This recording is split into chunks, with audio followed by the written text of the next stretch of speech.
Mis padres estaban entregando ingresos de Disney para todos los nietos, uno por uno, con aquel air de abuelos generosos que aman hacer sorpresas. Cada sobre dorado se acompañaba de abrazos, besos y lágrimas de felicidad. Mi hermana Daniela sostenía a sus dos hijos mientras ellos saltaban de emoción. Mi hermano Rodrigo grababa todo con su celular, capturando las caras de éxtasis de sus 3 niñas, y yo estaba sentada en el sofá con mi hijo Nicolás de 6 años en mi regazo, esperando nuestro turno que nunca llegó. Mi madre, Beatriz, entregó el último sobre a la pequeña Camila, la menor de los nietos, y luego se volteó hacia mí con una sonrisa que no alcanzaba sus ojos. «Bueno, creo que ya están todos», dijo, limpiándose las manos en el delantal, como si acabara de terminar una tarea importante. El silencio que siguió fue tan denso que podía sentirlo presionando contra mi pecho. Nicolás me jaló la manga. «Mami, ¿y nosotros?» Su voz era pequeña, confundida, todavía inocente ante lo que estaba por descubrir sobre su propia familia. Mi padre, Héctor, carraspeó desde su sillón favorito. «Renata, tú entiendes que este viaje es para familias completas», dijo, y la forma en que enfatizó la palabra completas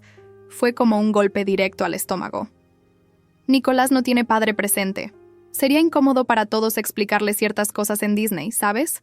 Las atracciones para familias, las fotos grupales. Daniela asintió desde su lugar junto a la mesa, sosteniendo su copa de vino como si estuviera viendo un programa de televisión particularmente entretenido. Además, mamá y papá están pagando todo de su bolsillo. No pueden costear a todos. Alguien tenía que quedarse fuera. La traición no vino del hecho de que me excluyeran.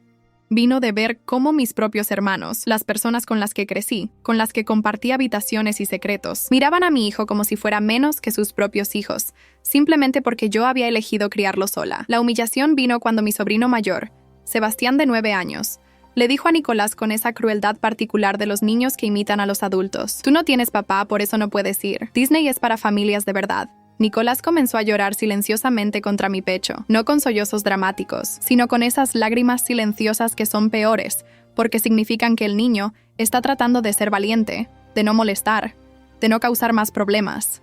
Sentí algo quebrarse dentro de mí, pero no era debilidad. Era la última cadena que me ataba a la lealtad ciega hacia esta familia. Me levanté del sofá con Nicolás en mis brazos y en ese momento tomé una decisión que cambiaría todo. «Entiendo perfectamente», dije con una voz tan calmada que sorprendió incluso a mi madre. «Tienen razón, las familias completas merecen experiencias completas». Caminé hacia la puerta mientras Daniela intercambiaba miradas satisfechas con Rodrigo, como si acabaran de ganar algo. Lo que ninguno de ellos sabía era que yo no estaba derrotada. Estaba calculando, estaba planeando y sobre todo, estaba recordando cada detalle de esta humillación para usarlo después, porque lo que mi familia no sabía, lo que nunca se habían molestado en averiguar en los últimos 3 años, desde que me convertí en madre soltera, era que yo había construido algo. Había creado una vida que ellos no podían ni imaginar. Y muy pronto, iban a descubrir exactamente quién era Renata, cuando dejaba de ser la hija complaciente, y se convertía en la mujer que había aprendido a sobrevivir sin necesitar la aprobación de nadie. Esa noche, después de acostar a Nicolás, que todavía preguntaba entre lágrimas por qué no podíamos ir a Disney, me senté en mi computadora, no para llorar, no para buscar consuelo, sino para hacer algo que debía haber hecho hace mucho tiempo: cortar los últimos lazos financieros que me conectaban con mis padres, porque resulta que cuando eres la única hija con estudios universitarios, con capacidad financiera real, con conocimientos legales, las cosas tienden a estar a tu nombre más de lo que la gente recuerda. La casa donde mis padres vivían, esa casa donde acababan de humillarme frente a mis sobrinos, estaba a mi nombre. La había comprado yo hace 5 años cuando ellos enfrentaban problemas económicos, y por comodidad, nunca cambiamos la escritura. Ellos pagaban una renta simbólica que yo nunca cobré, llamándolo ayuda familiar.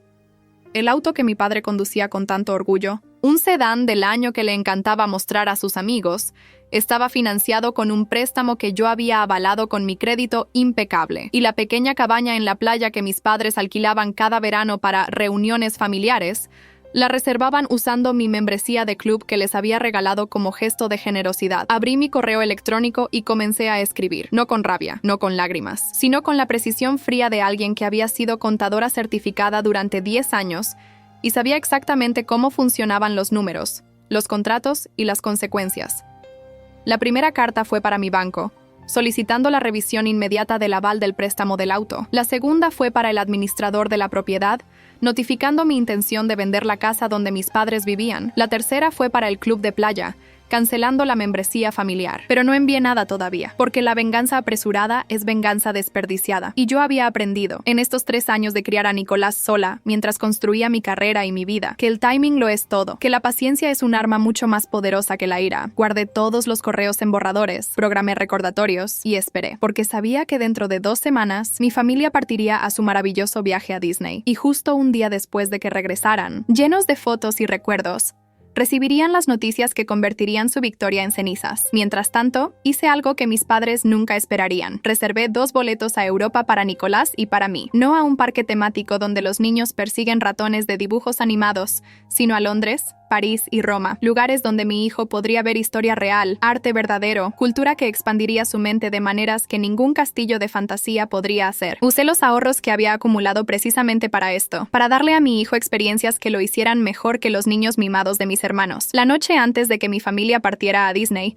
recibí un mensaje de mi madre. Renata, ¿podrías cuidar a nuestro perro mientras estamos fuera? Sabes que confío más en ti que en un hotel para mascotas. La leí 3 veces, dejando que la ironía se asentara. No era lo suficientemente buena para incluir a mi hijo en un viaje familiar, pero sí lo suficientemente confiable para ser la empleada doméstica gratis. Respondí con un simple, no estoy disponible. Disfruten su viaje. El día que partieron, publiqué una foto en mis redes sociales. Era de Nicolás y yo en el aeropuerto, con nuestras maletas nuevas, sonriendo frente al tablero de salidas que decía claramente London Heathrow. El caption fue simple: aventuras con mi familia completa. Los 2 somos más que suficiente. No etiqueté a nadie, no mencioné a nadie, pero sabía que llegaría a ellos, porque en las familias como la mía, los chismes viajan más rápido que cualquier avión. Y entonces, mientras ellos hacían fila para subirse a montañas rusas en Orlando, Nicolás y yo estábamos parados frente a la Torre de Londres. Mientras ellos compraban orejas de ratón sobrepreciadas, nosotros caminábamos por el Museo del Louvre. Mientras ellos cenaban hamburguesas en un restaurante temático, nosotros probábamos pasta auténtica en una pequeña trattoria en el Trastevere de Roma. Y en cada momento, tomé fotos. No para presumir, sino para documentar, para mostrar, para probar. Porque cuando regresamos a casa, 3 días antes de que mi familia volviera de Disney, lo primero que hice fue enviar todos esos correos que había dejado en borrador. La notificación de venta de la casa, la cancelación del aval del auto, la terminación de la membresía del club, y adjunté a cada uno una nota simple. Debido a que mi familia no está completa según sus estándares, he decidido reorganizar mis prioridades financieras para enfocarme únicamente en mi familia real, mi hijo y yo. 2 días después llegó la llamada. Era mi madre, su voz quebrándose entre la sorpresa y la rabia. Renata, ¿qué significa esto de que vas a vender la casa? ¿El banco dice que cancelaste el aval del auto de tu padre? Tomé un sorbo de mi café, mirando por la ventana de mi departamento que había comprado yo sola, con mi propio dinero, sin ayuda de nadie. Significa exactamente lo que dice mamá. Ustedes tienen 6 meses para encontrar otro lugar donde vivir. El auto lo pueden devolver al banco o buscar otro aval. Yo ya no estoy disponible para ser su respaldo financiero. El silencio al otro lado de la línea fue tan largo que pensé que había colgado. Luego escuché la respiración pesada de mi madre, ese sonido que siempre hacía cuando estaba tratando de controlar su temperamento. «No puedes hacer esto», dijo finalmente, y su voz había cambiado de suplicante a amenazante. «Esa casa es nuestro hogar. Tu padre y yo vivimos ahí hace 5 años. No puedes simplemente echarnos a la calle». «Puedo y lo estoy haciendo», respondí con la misma calma que había mantenido durante toda la conversación. «La casa está a mi nombre. Los pagos de la hipoteca salen de mi cuenta. Ustedes nunca firmaron un contrato de arrendamiento formal porque eran familia, pero al parecer, familia es algo selectivo en esta casa». Escuché un grito ahogado del otro lado. «Esto es por lo de Disney. Estás castigando a toda la familia porque te sentiste excluida de un simple viaje». Esa palabra, simple, como si la humillación pública de mi hijo, las lágrimas en sus ojos cuando su propio primo le dijo que no era parte de una familia de verdad, fuera algo simple, como si años de comentarios pasivo-agresivos sobre mi decisión de ser madre soltera, sobre mi carrera, sobre mi vida, pudieran resumirse en sentirse excluida. «No, mamá», dije, y mi voz se endureció por primera vez. «Esto es por cada vez que hicieron sentir a Nicolás como menos, por cada comentario sobre su padre ausente, por cada vez que Daniela y Rodrigo pudieron traer a sus hijos a reuniones familiares mientras yo tenía que escuchar indirectas sobre estabilidad y familias tradicionales». «Siempre fuiste la más dramática», murmuró mi madre. «¿Sabes qué? Háblale a tu padre. Él te hará entrar en razón». Y colgó. 3 horas después, mi teléfono sonó de nuevo. Esta vez era mi padre, y su voz no tenía nada de la autoridad patriarcal que siempre usaba. Sonaba cansado, casi derrotado. «Renata, tu madre me contó sobre la casa. Necesitamos hablar esto como adultos». «Perfecto», respondí. Hablemos como adultos. ¿Cuánto han pagado de renta en estos 5 años? Silencio. Exacto, 0 pesos. He subsidiado su vida mientras ustedes se daban el lujo de pagar viajes a Disney para 8 nietos, pero no para el mío. Mientras yo trabajaba 60 horas a la semana para darle a Nicolás todo lo que necesita, ustedes disfrutaban de una casa gratis que podía haber vendido o alquilado por al menos 20,000 pesos mensuales. Somos tus padres, dijo mi padre, y por primera vez en mi vida, detecté algo en su voz que nunca había escuchado antes. Miedo. Nos debes respeto. Te criamos, te educamos. Me reí. Y no fue una risa amarga, sino genuinamente divertida. Me educaron hasta la preparatoria. La universidad la pagué yo con becas y trabajos nocturnos. Mi maestría la financié con préstamos que todavía estoy pagando. Mi carrera la construí yo sola mientras ustedes le decían a todos que estaba desperdiciando mi vida siendo madre soltera. No puedes deshacer años de familia por un malentendido, insistió mi padre. Un malentendido, repetí lentamente. Interesante elección de palabras. Fue un malentendido cuando Daniela dijo que Nicolás no debería venir a la cena de Navidad del año pasado porque su presencia recordaría a todos que yo cometí un error. Fue un malentendido cuando Rodrigo sugirió que yo debería darle a Nicolás en adopción a una familia real cuando nació. Esta vez el silencio fue diferente. Era el silencio de alguien que se da cuenta de que han subestimado completamente a su oponente. No sabía que recordabas eso, murmuró mi padre. Recuerdo todo. Papá, cada comentario, cada mirada, cada vez que me hicieron sentir que no era suficiente. Y lo más gracioso es que mientras ustedes me trataban como una vergüenza familiar, yo era la única manteniendo a flote sus vidas materiales. Mi padre intentó otro acercamiento. ¿Qué quieres que hagamos? Dinos qué quieres y lo haremos. Y ahí estaba, la pregunta que había estado esperando. Quiero que enfrenten las consecuencias de sus acciones. Quiero que entiendan que las personas que tratan como basura eventualmente dejan de permitirlo. Y quiero que Nicolás crezca sabiendo que su madre nunca va a tolerar que lo humillen, incluso si viene de su propia familia. Colgué antes de que pudiera responder. Mi teléfono comenzó a sonar inmediatamente, pero lo puse en silencio. Durante las siguientes 3 horas, recibí 27 llamadas perdidas, 15 mensajes de texto y hasta un mensaje de voz de Daniela gritando que yo estaba destruyendo a la familia. Borré todo sin leer o escuchar completamente. No necesitaba su drama. Ya había tomado mi decisión. Al día siguiente, contraté a un agente de bienes raíces. No cualquier agente, sino el mejor de la ciudad, conocido por vender propiedades rápidamente y por precios altos. Cuando le expliqué la situación, me miró con una mezcla de admiración y sorpresa. ¿Estás segura? Echar a sus padres de su casa no es algo que mucha gente esté dispuesta a hacer. Le sostuve la mirada. Ellos echaron a mi hijo de su familia. Esto es solo bienes raíces. El agente puso la casa en el mercado esa misma tarde. La ubicación era excelente, el vecindario en demanda, y la casa estaba en buenas condiciones porque yo había pagado todo el mantenimiento durante años. En menos de una semana teníamos 3 ofertas. Elegí la más alta, 2,800,000 pesos, más de lo que había pagado originalmente. Una ganancia considerable que planeaba invertir en el futuro educativo de Nicolás. Mientras tanto, el banco procesó la cancelación del aval del auto de mi padre. Sin mi respaldo crediticio, el préstamo estaba en default. Le dieron 30 días para conseguir otro aval o devolver el vehículo. Y la membresía del club de playa, esa que mis padres presumían ante sus amigos como si fuera suya, fue oficialmente cancelada. Recibí un correo confirmando que ya no tendrían acceso a las instalaciones. Fue entonces cuando Rodrigo decidió intervenir. Apareció en mi oficina un martes por la tarde, sin avisar, pasando por mi asistente como si fuera su derecho entrar a mi espacio de trabajo. Necesitamos hablar, dijo, cerrando la puerta detrás de él. No me levanté de mi escritorio. No le ofrecí asiento. Simplemente lo miré esperando que continuara. Estás siendo cruel, comenzó. Y pude ver que había preparado un discurso. Mamá está llorando todos los días. Papá tuvo que ir al médico por presión alta. Daniela dice que no puede creer que su propia hermana sea capaz de esto. Me recliné en mi silla, entrelazando mis dedos sobre el escritorio. Y yo no puedo creer que mi propia familia sea capaz de humillar a un niño de 6 años. Pero aquí estamos. Fue solo un viaje, insistió Rodrigo, usando la misma minimización que mi madre había intentado. No hay espacio para todos. Los recursos son limitados. Alguien tenía que quedarse fuera. Saqué mi teléfono y le mostré las fotos de nuestro viaje a Europa. Nicolás frente a la Torre Eiffel, en el Coliseo Romano, en el Palacio de Buckingham. Tienes razón, los recursos son limitados. Y he decidido limitar los míos a las personas que realmente aprecian a mi hijo. Rodrigo miró las fotos y algo cambió en su expresión. ¿Cuánto gastaste en ese viaje?, preguntó, y pude ver los cálculos formándose en su cabeza. Más de lo que mamá y papá gastaron en sus 8 nietos juntos en Disney, respondí. ¿Quieres saber la diferencia? Yo no tuve que humillar a ningún niño para pagarlo. Lo hice con mi propio dinero, ganado con mi propio trabajo, sin pedirle a nadie que subsidiara mi vida. Siempre fuiste arrogante, escupió Rodrigo.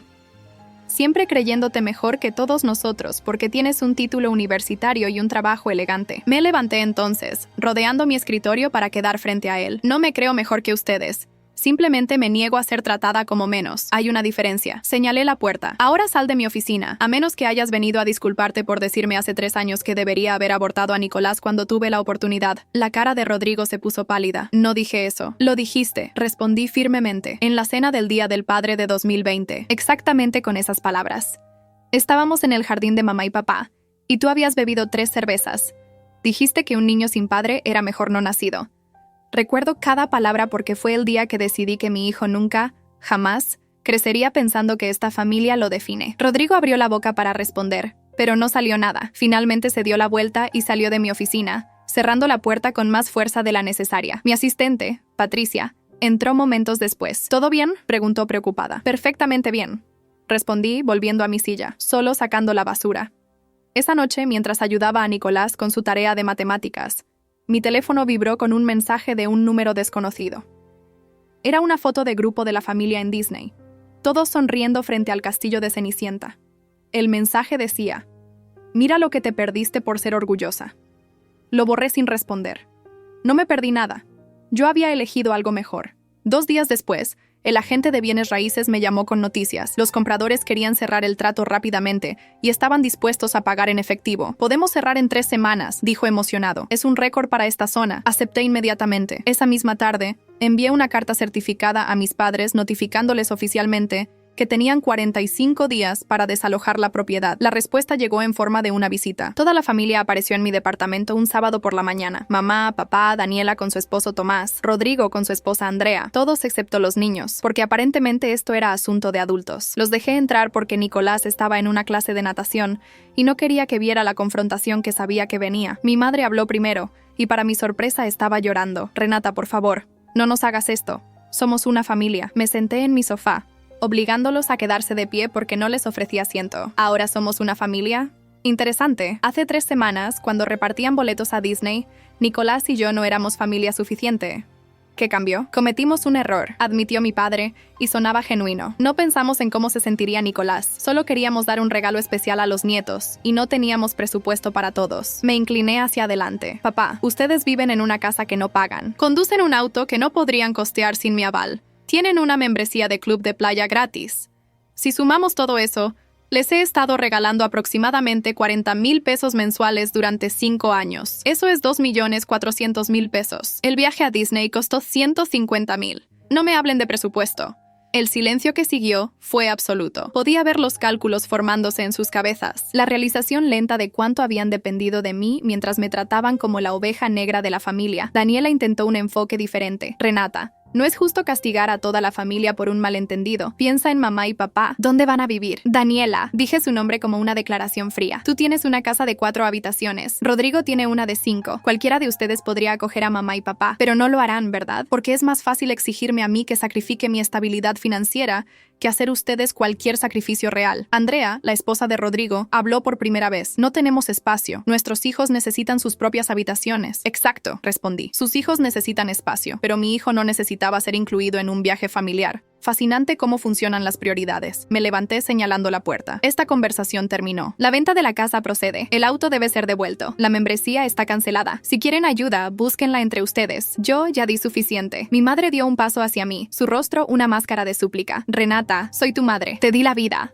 Me debes». «No te debo nada», la interrumpí. «Una madre que permite que humillen a su nieto, que participa activamente en hacerlo sentir menos, pierde el derecho a llamarse madre en mi vida. Pueden irse ahora, o llamo a seguridad del edificio». Salieron en silencio, pero en la puerta, Rodrigo se volteó. «Vas a arrepentirte de esto. La familia es todo lo que tienes». Sonreí, y fue la primera sonrisa genuina que les había dado en semanas. «Yo tengo a Nicolás, tengo mi carrera, tengo mi dignidad. Ustedes tienen la costumbre de usar a las personas y llamarlo familia. No, Rodrigo, tú vas a arrepentirte, porque acabas de perder a la única persona en esta familia que realmente tenía algo que ofrecer». La puerta se cerró detrás de ellos, y me quedé sola en mi sala, respirando profundamente. No sentía culpa, no sentía tristeza. Sentía algo que no había experimentado en años frente a mi familia. Paz, poder, control sobre mi propia vida y las decisiones que la afectaban. Y sobre todo, Sentía que finalmente estaba siendo la madre que Nicolás merecía, una que luchaba por él, sin importar contra quién. Las semanas siguientes fueron un torbellino de actividad legal y logística. Los compradores de la casa procedieron con la inspección, el avalúo y todos los trámites necesarios. Cada documento que firmaba se sentía como un paso más hacia la libertad. Mi abogada, Fernanda,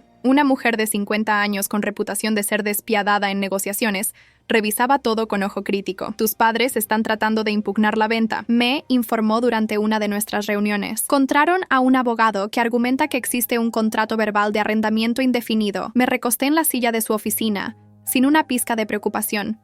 ¿Con qué pruebas? Nunca firmaron nada, nunca pagaron un solo peso, no hay transferencias bancarias, no hay recibos.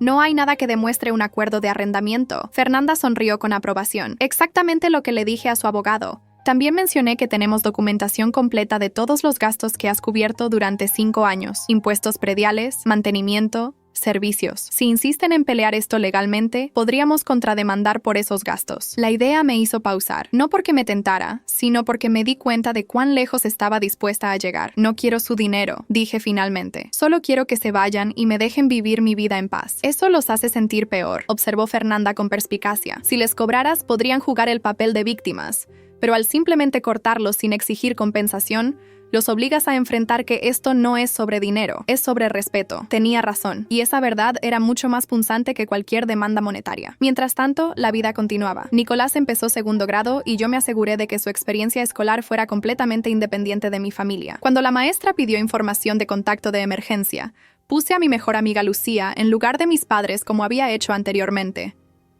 Cuando llegó el formulario para el Día de los Abuelos en la escuela, escribí que Nicolás no tenía abuelos disponibles. Mi hijo me preguntó por qué. Porque los abuelos son personas que te aman incondicionalmente. Le expliqué mientras lo arropaba esa noche. Y las personas que te hacen sentir mal por existir no califican para ese título. Nicolás asintió con esa sabiduría peculiar que tienen los niños que han crecido demasiado rápido. Como cuando Sebastián dijo que yo no era parte de la familia de verdad. Mi corazón se apretó. Exactamente como eso, mi amor. Está bien, mami, dijo Nicolás, acurrucándose contra su almohada. Nosotros somos nuestra propia familia de verdad, ¿cierto? Y en ese momento, sosteniéndolo, supe que cada decisión que había tomado valía la pena. La mejor familia de verdad, susurré contra su cabello. Una tarde, 2 semanas antes del cierre de la casa, recibí una llamada de un número que no reconocía. Era el padre Gonzalo, el sacerdote de la parroquia donde mis padres asistían religiosamente cada domingo. Renata, tu madre me pidió que hablara contigo, comenzó con voz suave. Ella está muy afligida por esta situación familiar. Me preguntaba si podríamos reunirnos para buscar reconciliación. Respiré profundo, manteniendo mi tono respetuoso pero firme. Padre, con todo respeto, mi madre tiene mi número de teléfono. Si quisiera reconciliación real, me llamaría directamente para disculparse por permitir que humillaran a mi hijo. En lugar de eso,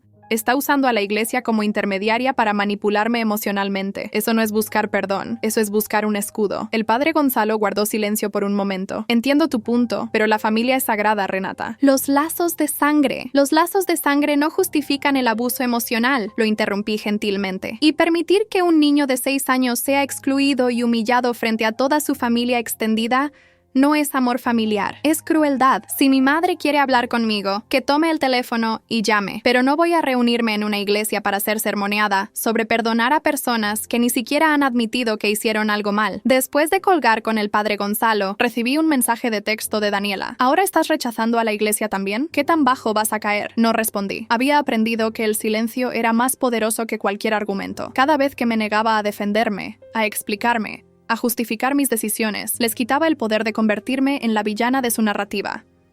El trabajo se convirtió en mi santuario. En mi oficina, era Renata la gerente senior de contabilidad, la mujer que había aumentado las ganancias de la empresa en 32% en 2 años, la profesional respetada que mentoreaba a empleados junior. Aquí, nadie me juzgaba por ser madre soltera. De hecho, mi jefe Arturo había comentado más de una vez que mi habilidad para balancear la maternidad y el trabajo demostraba habilidades organizacionales excepcionales.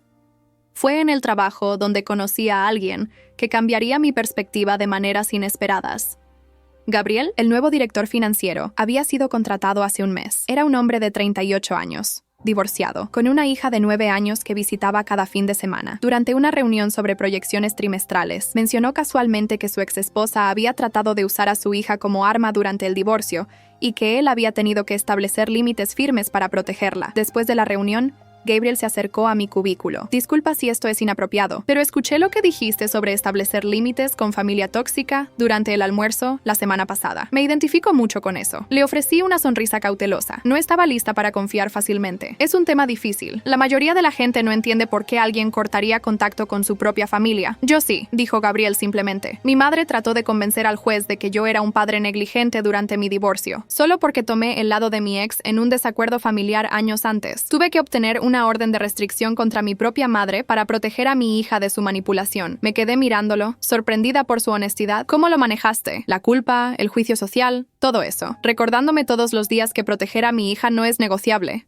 Respondió. Que no importa lo que digan otros. Yo sé la verdad. Y la verdad es que algunas personas, incluso las que comparten tu sangre, son tóxicas. Y está bien alejarse de la toxicidad. Sus palabras resonaron en mí de formas que no esperaba. Por primera vez en semanas, sentí que alguien realmente entendía la complejidad de lo que estaba viviendo. Esa noche, Lucía vino a cenar. Mi mejor amiga desde la universidad, la única persona que había estado conmigo durante toda esta situación, puso una botella de vino en la mesa y me miró con esa expresión que significaba que íbamos a tener una conversación seria. Renata, tengo que decirte algo y necesito que no te enojes. ¿Qué pasó? Pregunté, sirviendo el vino. Vi a tu madre en el supermercado ayer, comenzó Lucía. Se ve mal, realmente mal. Ha perdido peso, tiene ojeras terribles. Y cuando me vio, se echó a llorar en medio del pasillo de cereales. Sentí una punzada, pero no de culpa. Era algo más complejo. ¿Te dijo algo? Dijo que no entiende qué hizo mal, continuó Lucía. Que ella te crió lo mejor que pudo, que siempre trató de ser una buena madre y que no merece ser castigada tan duramente por un error honesto. Tomé un sorbo largo de vino antes de responder. ¿Sabes qué es lo más triste de eso? Que ella realmente cree que fue un error honesto, que no ve el patrón de años tratándome diferente, años haciendo comentarios sobre mi vida, años de preferencia obvia hacia Daniela y Rodrigo. Lucía asintió. Lo sé, por eso no le respondí. Solo dije que lo sentía y seguí mi camino. Pero pensé que deberías saber. Aprecié su honestidad. ¿Crees que estoy siendo demasiado dura? Lucía me miró directamente a los ojos. Creo que finalmente te estás defendiendo. Y creo que ellos no saben cómo manejar a una Renata que no se deja pisotear. Pero no creo que seas demasiado dura. Los vi humillar a Nicolás ese día. Vi su carita. Ningún niño merece eso. 3 días antes del cierre de la casa, mi padre apareció en mi oficina. Patricia, mi asistente, me avisó por teléfono interno que había un hombre mayor insistiendo en verme.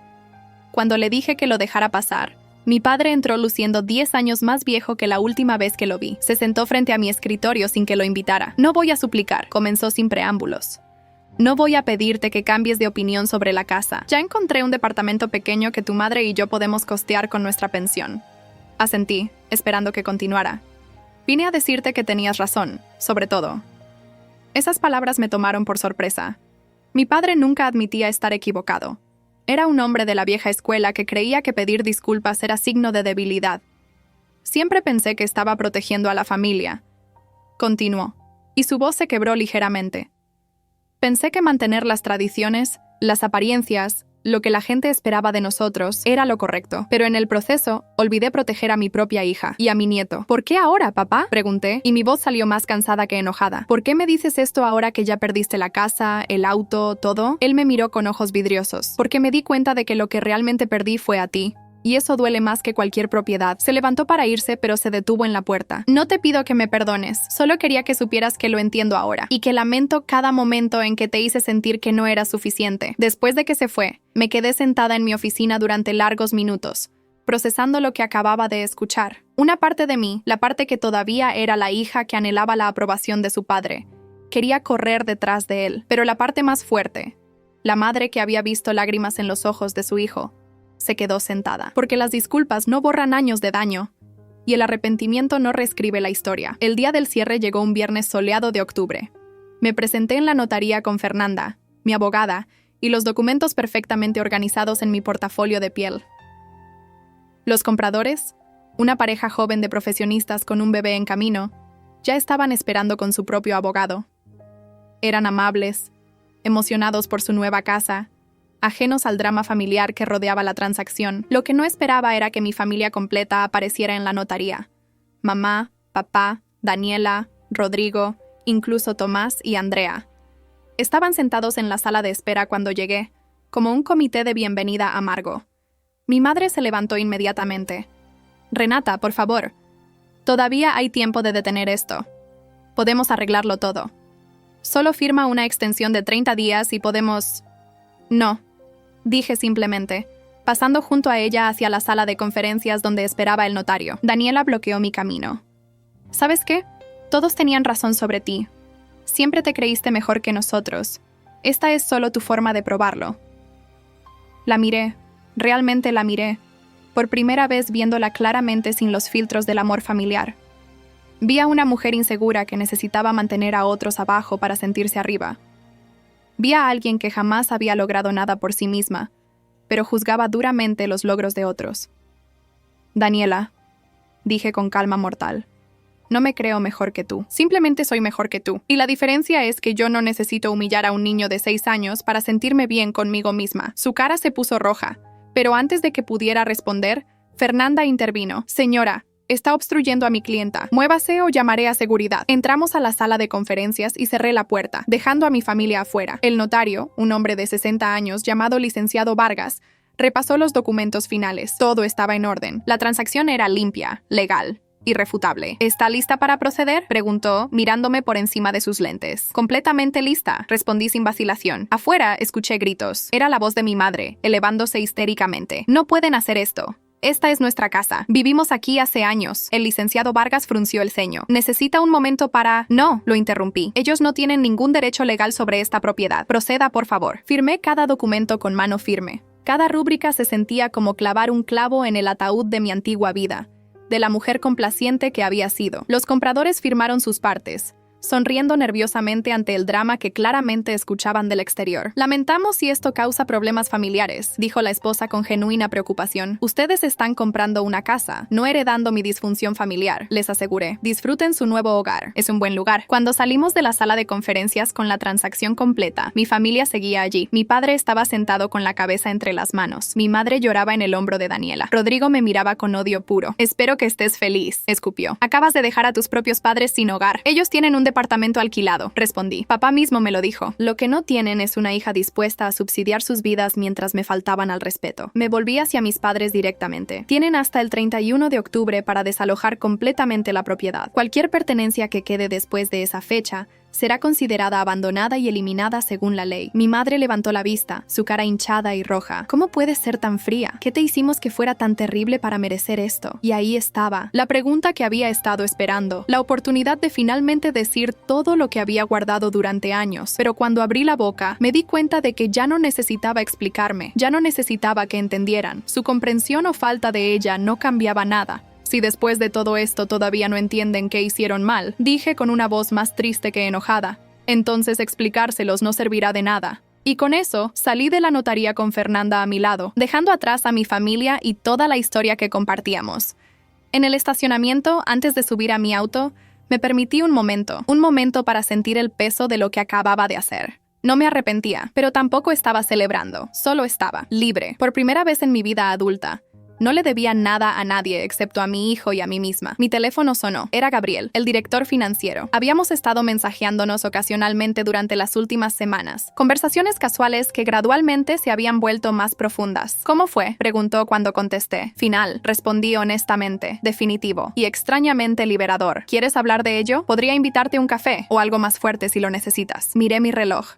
Nicolás estaba en casa de Lucía hasta las 6. Tenía 3 horas. Café suena bien, dije. Hay una cafetería cerca del Parque Central. ¿Te parece en 20 minutos? Aceptó. Y mientras conducía hacia allá, me di cuenta de que estaba sonriendo. No por venganza completada o justicia servida, sino porque por primera vez en años, estaba tomando decisiones basadas en lo que yo quería, no en lo que otros esperaban de mí. Gabriel ya estaba en la cafetería cuando llegué, sentado en una mesa junto a la ventana con 2 tazas de café frente a él. Tomé la libertad de ordenar, dijo señalando la taza más cercana a mí. Latte con leche de almendra, sin azúcar. Espero haber recordado bien. Me había estado prestando atención. Ese simple gesto me conmovió más de lo que quería admitir. Entonces, comenzó después de que nos sentamos, quiero escucharlo todo, pero solo si quieres contarlo. Y se lo conté, todo, desde la humillación en la reunión familiar hasta la firma final en la notaría esa mañana. Gabriel escuchó sin interrumpir, sin juzgar, sin tratar de arreglar nada. Solo escuchó. Cuando terminé, se quedó en silencio por un momento. Sabes que vas a dudar de ti misma, ¿verdad?, dijo finalmente. En los próximos días, semanas, meses, vas a preguntarte si fuiste demasiado dura, si deberías haber dado otra oportunidad, si estás destruyendo algo que no se puede reconstruir. Asentí, porque ya sentía esas dudas comenzando a formarse. ¿Cómo lo manejaste tú? Recordándome que proteger a mi hija no es negociable, respondió. Y cada vez que dudaba, Pensaba en su cara cuando mi madre le dijo que papá no la quería realmente porque se divorció de su mamá. Recordaba ese momento de dolor puro en sus ojos, y sabía que mantener a mi madre fuera de nuestras vidas era la única opción correcta. Su honestidad era refrescante. Nicolás me preguntó ayer por qué no puede ver más a sus abuelos. ¿Qué le dijiste? La verdad, que a veces las personas que se supone deben amarte te lastiman, y que está bien alejarse de personas que te hacen sentir mal, incluso si son familia.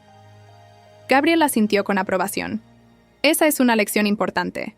Ojalá más padres la enseñaran. Hablamos durante 2 horas, perdiendo la noción del tiempo. Gabriel compartió más sobre su divorcio, sobre la batalla por la custodia, sobre reconstruir su vida como padre soltero.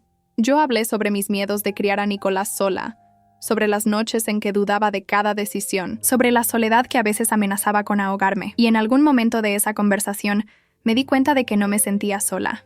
Me sentía vista, comprendida, validada. Cuando finalmente miré mi teléfono, faltaban 15 minutos para las 6.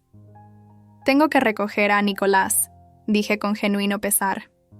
Lucía probablemente ya está lista para devolverlo. Gabriel sonrió. ¿Puedo invitarte a ti y a Nicolás a cenar mañana? Nada formal. Pizza, tal vez. Mi hija Sofía estará conmigo este fin de semana. Pensé que sería bueno que los niños se conocieran. La invitación me tomó desprevenida. ¿Estás seguro? Conocer al hijo es un paso grande. Renata, dijo Gabriel seriamente, he pasado suficiente tiempo en relaciones donde las personas esconden sus vidas, sus hijos, sus realidades. Ya no hago eso. Si vamos a conocernos mejor, y creo que ambos sabemos que eso es lo que está pasando aquí, entonces nuestros hijos son parte de ese proceso. Su honestidad directa me desarmó completamente. Está bien, acepté. Pero Nicolás puede ser difícil al principio. No confía fácilmente en hombres adultos. Como tampoco debería, dado lo que ha experimentado, respondió Gabriel. Iremos a su ritmo, sin presión. Y con eso teníamos una cita. Una cita familiar real, no escondida ni avergonzada.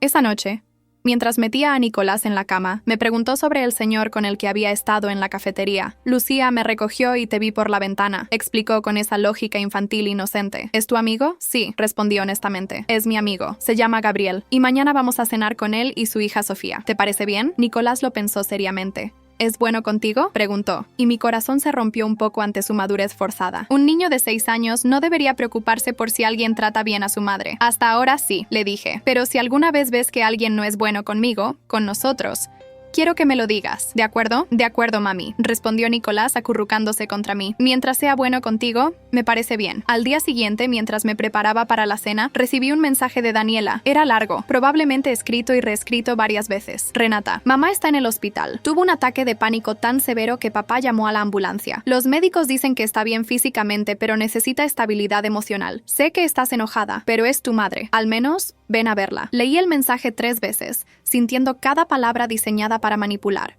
El ataque de pánico era real, no lo dudaba. El sufrimiento de mi madre era genuino. Pero también lo era el de Nicolás cuando lo excluyeron. También lo fue mi dolor durante años de ser la menos favorecida. Espero que se recupere pronto, respondí finalmente. Pero no voy a ir. Mi presencia solo empeoraría las cosas. La respuesta de Daniela llegó inmediatamente. Eres un monstruo. Espero que puedas vivir con esto. La bloqueé sin responder. Luego bloqueé a Rodrigo, a mis padres, a todos los números familiares. No con rabia, sino con la calma fría de alguien que finalmente está poniendo su propia paz mental primero. Y cuando terminé, me arreglé para mi cena con Gabriel y Sofía, dejando atrás toda la toxicidad. La cena con Gabriel y Sofía fue reveladora de maneras que no esperaba. Su hija era una niña brillante de 9 años con aparatos dentales y una pasión por la astronomía. Nicolás, inicialmente tímido, se abrió cuando Sofía comenzó a explicarle sobre las constelaciones que podían ver desde la ventana del restaurante. Gabriel me miró por encima de las cabezas de los niños y sonrió, y en ese momento sentí algo que no había sentido en años. Esperanza de que tal vez, solo tal vez, podía existir un futuro diferente. Pero la paz no duraría mucho. 3 días después, Lucía me llamó frenética. Renata, tienes que ver esto. Tu familia publicó algo en Facebook y se está volviendo viral en los grupos locales. Abrí mi laptop con el estómago hundiéndose. Era una publicación de Daniela en el grupo de madres del vecindario, uno que tenía más de 5,000 miembros. Necesito el consejo de esta comunidad. Comenzaba la publicación. Mi hermana acaba de echar a nuestros padres ancianos de su casa, dejándolos prácticamente en la calle. Todo porque se sintió ofendida por no ser incluida en un viaje familiar que no podíamos costear para todos. Nuestros padres la criaron, la educaron Y ahora que son mayores y vulnerables, ella les da la espalda. ¿Esto es legal? ¿Puede alguien realmente ser tan cruel con su propia familia? Los comentarios eran un campo de batalla. Algunos apoyaban a Daniela. ¡Qué hija tan desagradecida! Los padres siempre deben venir primero. La familia es familia, sin importar qué. Esto es abuso de ancianos. Pero otros, sorprendentemente muchos otros, veían a través de la manipulación. Hay más en esta historia de lo que nos están contando. Si los padres viven en una casa de su hija, ¿por qué no pueden costear un viaje familiar? La hija tiene todo el derecho de recuperar su propiedad. Fernanda me aconsejó no responder. Cualquier cosa que digas será usada en tu contra. Déjalos quedar como manipuladores públicos. Pero no pude quedarme callada completamente, no para defenderme, sino para proteger a Nicolás de las mentiras que eventualmente llegarían a su escuela, a su vida. Creé una publicación en mi propio perfil, sin mencionar a nadie por nombre. Reflexión personal, escribí. Durante años subsidié la vida de miembros de mi familia mientras me criticaban por ser madre soltera. Les di una casa gratis, avalé sus préstamos, les regalé membresías costosas, y a cambio, permitieron que mi hijo de 6 años fuera humillado públicamente por no tener un padre presente. Cuando finalmente establecí límites y recuperé mis propiedades legalmente adquiridas, fui pintada como la villana. Pero aquí está la verdad. Establecer límites no es crueldad, es supervivencia. Y enseñarle a mi hijo que merece respeto, incluso de su familia, es la lección más importante que puedo darle. No etiquete a nadie, no di nombres. Pero todos los que conocían la situación sabían exactamente de qué hablaba. La publicación recibió 350 likes en 3 horas y cientos de comentarios de apoyo. Mujeres compartiendo sus propias historias de familias tóxicas, de límites establecidos, de libertad encontrada. Y lo más importante, varias madres solteras comentaron sobre cuánto les resonaba, cuánto necesitaban escuchar que estaba bien proteger a sus hijos primero. 2 semanas después, el 31 de octubre llegó, la fecha límite para que mis padres desalojaran la casa. Contraté un servicio de limpieza para hacer una inspección final. Me reportaron que la casa estaba vacía pero destrozada, paredes rayadas, alfombras manchadas intencionalmente, electrodomésticos dañados. Era venganza inmadura, destructiva, confirmando que había tomado la decisión correcta. Personas que destrozan propiedad por despecho no son personas que deberían estar cerca de mi hijo. Documenté todo con fotos y videos. Fernanda sugirió demandar por los daños, estimados en alrededor de 150,000 pesos. Pero decidí no hacerlo. Que vivan con eso, le dije. Que sepan que su último acto hacia mí fue de pura maldad. Confirma todo lo que necesitaba saber. En lugar de demandar, usé el dinero del seguro de la casa para reparar todo. Luego entregué las llaves a los nuevos dueños con 2 semanas de retraso y una disculpa sincera por el inconveniente. Durante este tiempo, mi relación con Gabriel se profundizaba naturalmente. No era romance de telenovela, sino algo más sólido. Conexión real basada en experiencias compartidas, en entender las complejidades de ser padres solos, en haber enfrentado familia tóxica y elegir la paz. Nicolás comenzó a buscar a Gabriel en nuestras salidas, preguntando cuándo volvería a ver a Sofía. Ver a mi hijo abrirse a una figura masculina positiva llenaba vacíos que ni siquiera sabía que existían. Un sábado de noviembre, Gabriel me invitó a su casa por primera vez. Era una tarde lluviosa, perfecta para quedarse adentro.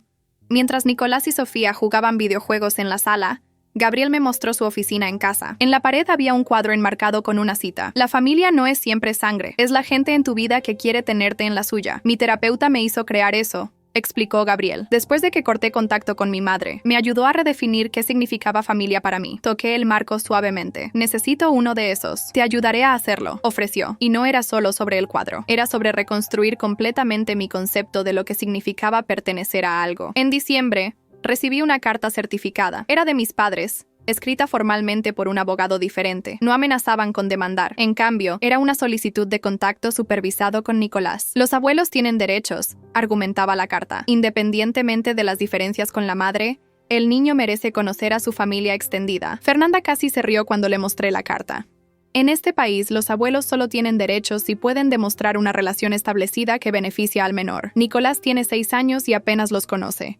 No tienen caso. Aún así, respondimos formalmente. Nicolás no tiene una relación establecida con los solicitantes. Cualquier contacto futuro dependerá completamente de su deseo cuando sea mayor de edad para tomar esa decisión por sí mismo. La respuesta dejó claro que no habría negociación, no habría términos medios, y por primera vez no me sentí culpable por esa firmeza. Navidad llegó, nuestra primera como familia completamente independiente. Lucía organizó una cena en su casa con amigos cercanos, personas que habían estado allí durante los momentos difíciles. Gabriel y Sofía se unieron a nosotros. No había drama, no había tensión, solo risas genuinas y conexiones reales. Nicolás abrió sus regalos con alegría pura, sin la sombra de comparaciones con sus primos, sin preguntas sobre por qué recibió menos o diferente, solo un niño feliz en un espacio seguro. Mami, me susurró esa noche mientras lo acostaba, esta fue la mejor Navidad de mi vida, y lo era, porque era auténtica. En enero, 6 meses después del incidente de Disney, recibí un mensaje de un número desconocido. Era Rodrigo, escribiendo desde una cuenta nueva. Renata, necesito hablar contigo, no sobre mamá y papá, sobre mí. Dudé, pero finalmente respondí. Tienes 5 minutos. Su llamada llegó inmediatamente. Andrea me dejó, dijo sin preámbulos. Se llevó a las niñas. Dice que me he vuelto amargado, obsesionado con lo que pasó contigo, que elegí el drama familiar sobre mi propio matrimonio. No sentí satisfacción en su dolor, solo una tristeza cansada. ¿Por qué me llamas, Rodrigo? Porque tenías razón, admitió, sobre todo, sobre cómo tratábamos a Nicolás, sobre usar a la familia como excusa para comportamiento tóxico, sobre priorizar apariencias sobre personas reales. Y ahora he perdido mi propia familia por defenderlo. Esperé, sabiendo que había más. No te estoy pidiendo perdón. Solo quería que supieras que finalmente lo entiendo y que lamento cada cosa que dije sobre ti y sobre Nicolás. ¿Lo lamentas porque perdiste algo?, pregunté cuidadosamente. ¿O porque genuinamente ves que estaba mal? Rodrigo pausó. Ambas cosas, supongo. ¿Eso cuenta? No lo sé, respondí honestamente, pero al menos es honesto. Le deseé suerte con Andrea y colgué. No abrí la puerta a la reconciliación, pero tampoco la cerré violentamente. Simplemente la dejé ahí, sin llave, pero tampoco invitando a entrar. 18 meses después del incidente de Disney, mi vida era irreconocible de la manera más hermosa posible. Gabriel y yo habíamos tomado nuestra relación lentamente, priorizando a nuestros hijos sobre todo. Cuando finalmente nos mudamos juntos, fue después de meses de terapia familiar, asegurándonos de que Nicolás y Sofía estaban cómodos y emocionados por la idea. La casa que compramos juntos tenía 4 habitaciones, cada niño con su propio espacio, y una oficina compartida donde Gabriel y yo trabajábamos desde casa los viernes. Nicolás, ahora de casi 8 años, florecía de maneras que nunca imaginé posibles. Su maestra comentó que era uno de los estudiantes más empáticos de su clase, siempre defendiendo a niños que eran excluidos o intimidados. Mamá dice que todos merecen ser tratados con amabilidad, le dijo a su maestra cuando preguntó de dónde venía esa actitud, especialmente los niños que son diferentes. La relación entre Nicolás y Gabriel se desarrolló orgánicamente. Gabriel nunca trató de ser su padre, sino simplemente un adulto seguro y consistente en su vida. Cuando Nicolás ganó su primer torneo de ajedrez, Gabriel estaba en primera fila aplaudiendo. Cuando tuvo pesadillas sobre el incidente familiar, Gabriel se sentaba con él y le explicaba que algunas personas no saben cómo amar correctamente, pero eso no significa que él no sea digno de amor. Mi carrera también explotó en direcciones inesperadas. La empresa me ofreció una posición como directora de operaciones financieras, un salto masivo que significaba no solo más dinero, sino también más influencia. Usé esa influencia para crear programas de apoyo para padres solteros en la compañía, políticas de trabajo flexible que reconocían que las familias vienen en todas las formas.